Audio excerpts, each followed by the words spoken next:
Bueno, muy buenos días. Primero que nada, muchas gracias al comité organizador por permitirnos estar aquí el día de hoy.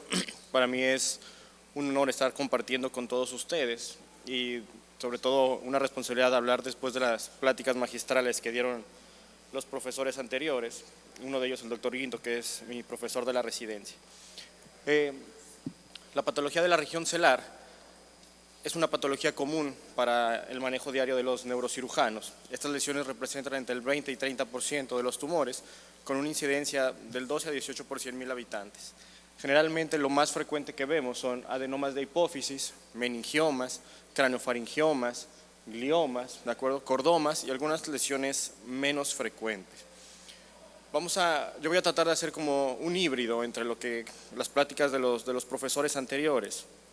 Generalmente en la evolución de la neurocirugía hemos ido evolucionando de abordajes muy grandes a abordajes cada vez más pequeños.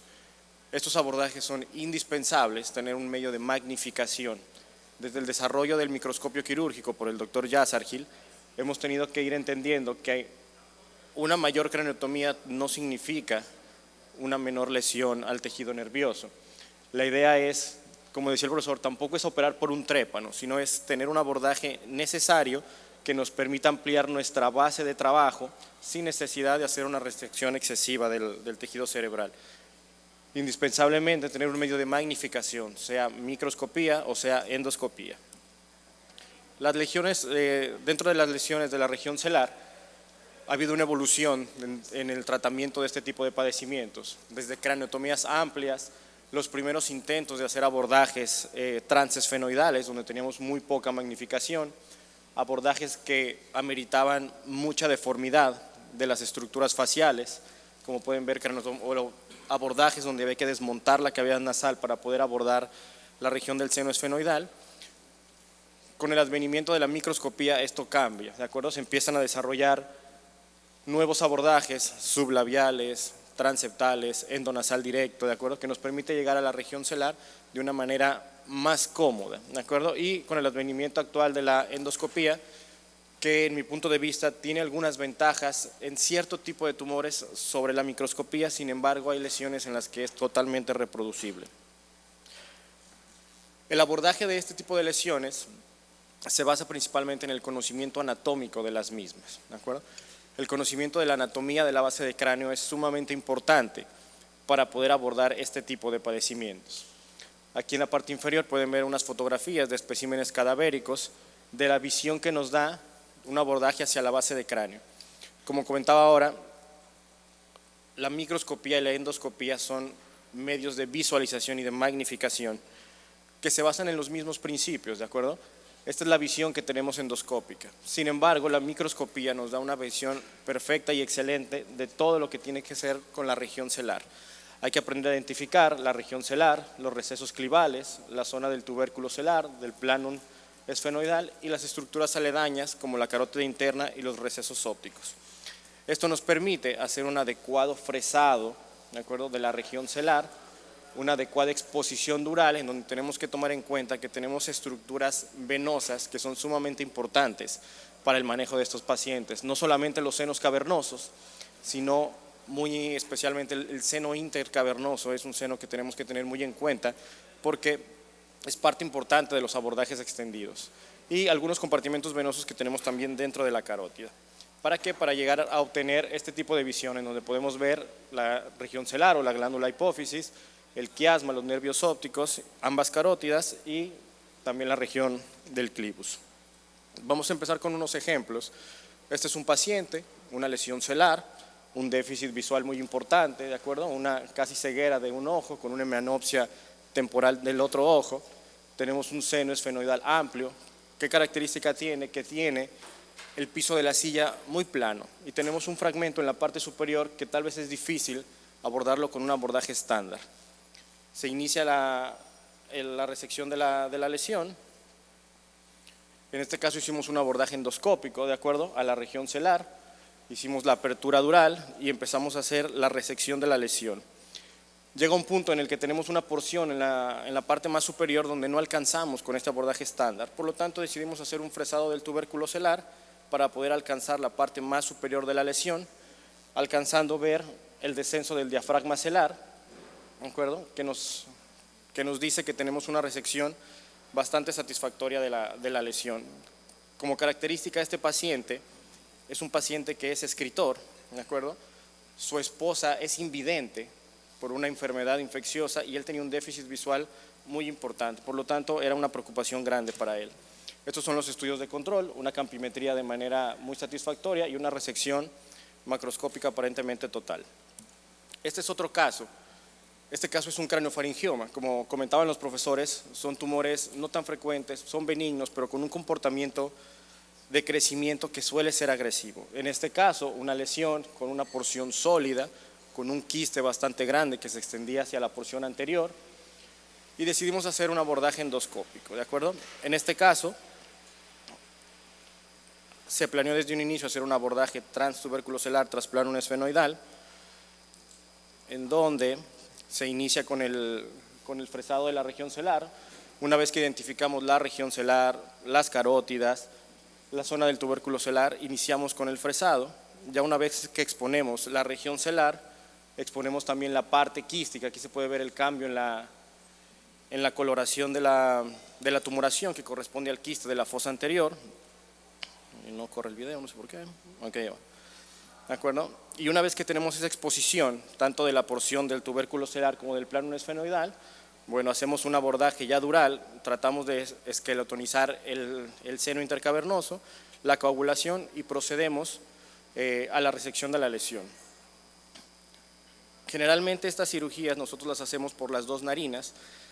Hay una tendencia en algunas partes de hacerlo por una sola narina. Si en la microscopía nosotros abordamos las lesiones generalmente endonasal directo por una sola narina, teóricamente lo podríamos hacer de la misma manera en la parte endoscópica, ¿de acuerdo? Sin embargo, hay algunos estudios en donde usar las dos narinas tiene tal vez alguna implicación en la cantidad de visión que vemos. En la foto de este lado podemos ver que para lesiones del planum esfenoidal de la región celar, los abordajes son muy similares. La línea verde representa el abordaje por una sola narina y la línea roja representa el abordaje por las dos narinas, ¿de acuerdo? Y ganamos realmente menos de 10 grados, por lo tanto, tenemos una visión muy satisfactoria. En el plano axial es algo muy similar, sin embargo, donde sí se gana más campo quirúrgico es sobre todo en las lesiones del piso anterior, donde sí tenemos una ventaja de tal vez 20-30 grados haciendo abordaje por las dos narinas que por una sola narina. En el mismo video del paciente anterior, del craniofaringioma, seguimos haciendo resección de la lesión, de acuerdo a una lesión típica con microcalcificaciones, ligeramente vascularizada.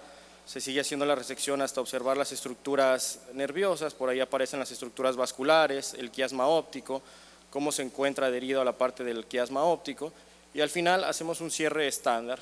Lo hacemos multicapa, utilizamos injerto de grasa, colgajo nasoseptal, en algunas ocasiones fascia lata y selladores de fibrina de manera normal.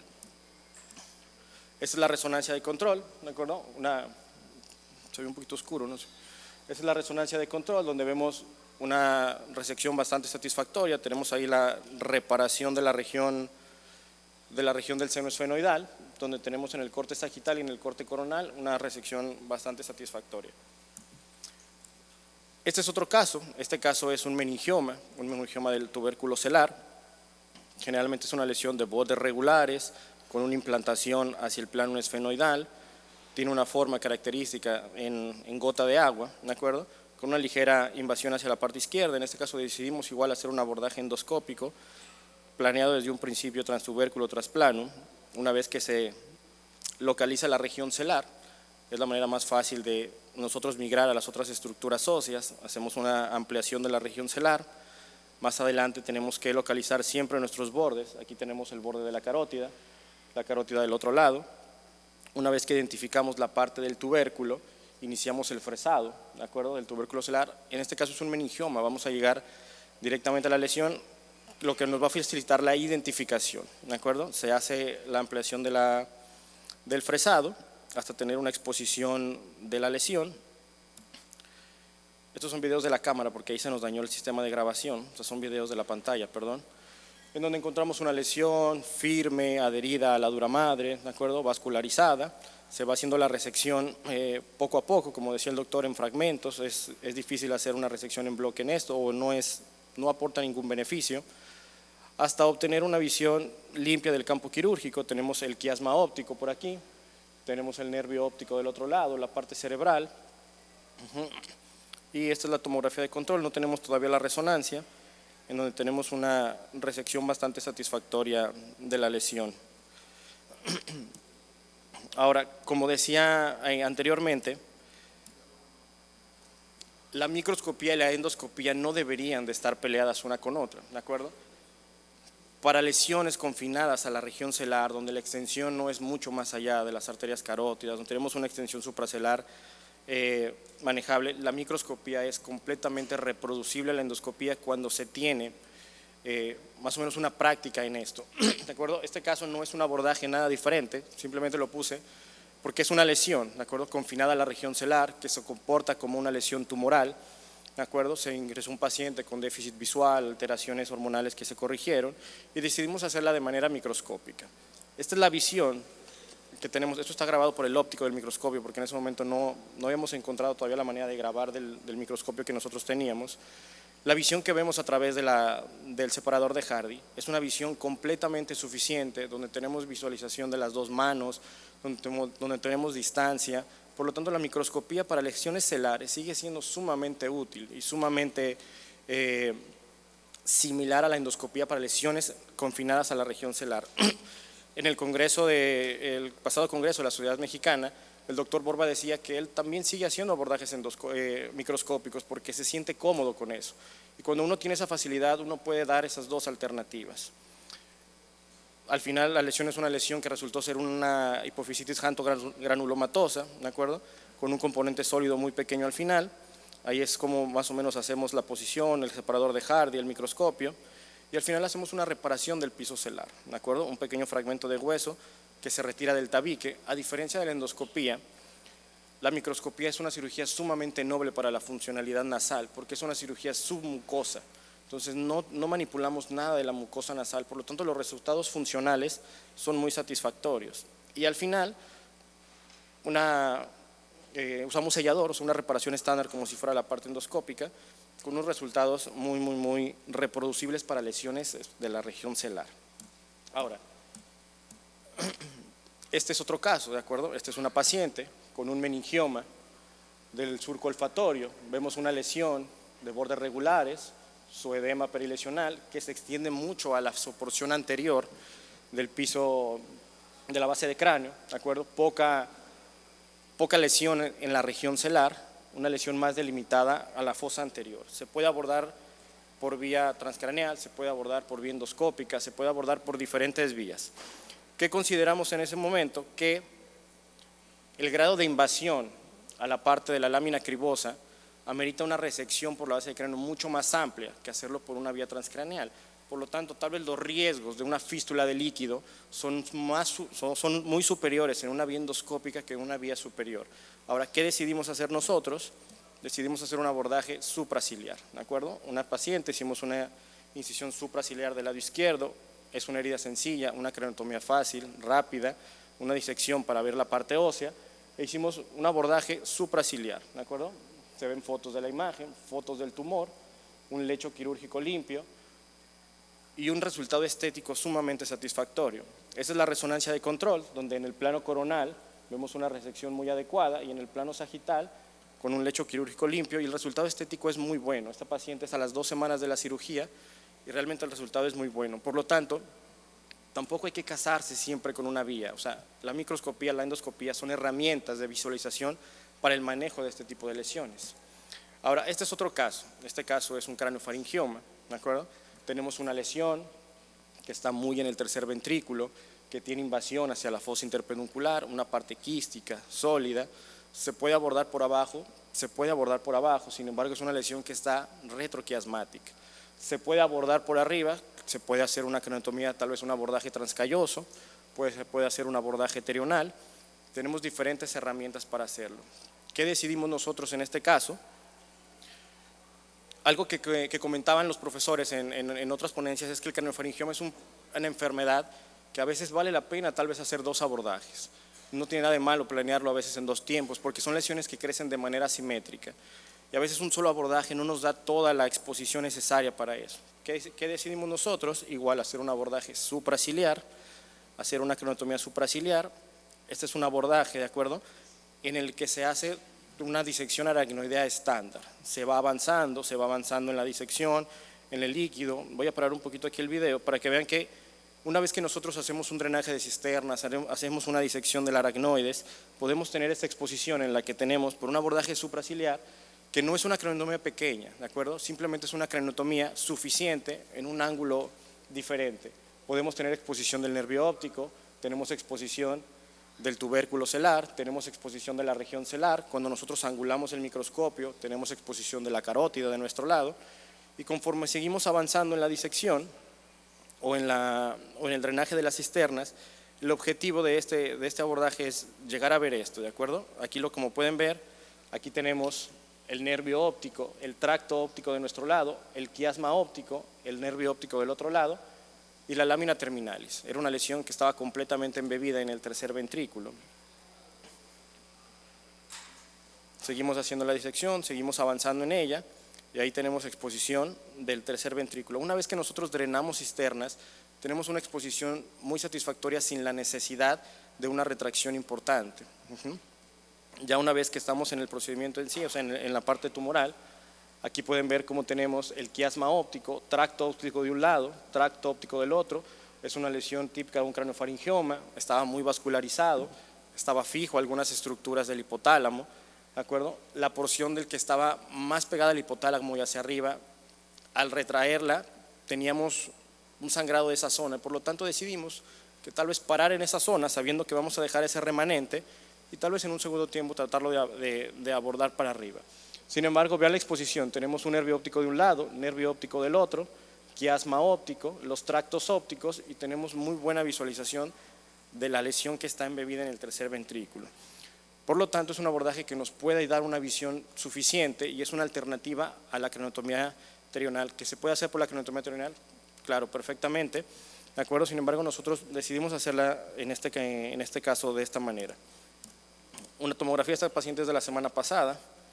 Entonces, no sé por qué no corre el video, pero tenemos el sitio de la craniotomía, una resección donde vemos un neumoencéfalo pequeño, llegamos hasta la zona del tercer ventrículo, ¿de acuerdo? Sí teníamos un remanente pequeño en la parte posterior, pero eso vamos a ver si lo podemos manejar más adelante. Por lo tanto, yo creo que algo importante es que ni la microscopía ni la endoscopía deben de estar peleadas, son herramientas que tenemos que manejar entre las dos. Como el doctor Guinto decía, realmente nosotros nos formamos mucho también con la parte microscópica y los resultados son sumamente reproducibles para regiones celares. Hacemos endoscopía, sí, ¿por qué? Porque nos da ciertas ventajas en los abordajes extendidos. Sin embargo, el manejo de ambas, dependiendo la vía y la práctica, hacen que podamos tener resultados muy satisfactorios. Eso sí es indispensable, herramientas de magnificación e iluminación para tener un adecuado resultado en este tipo de pacientes. Gracias.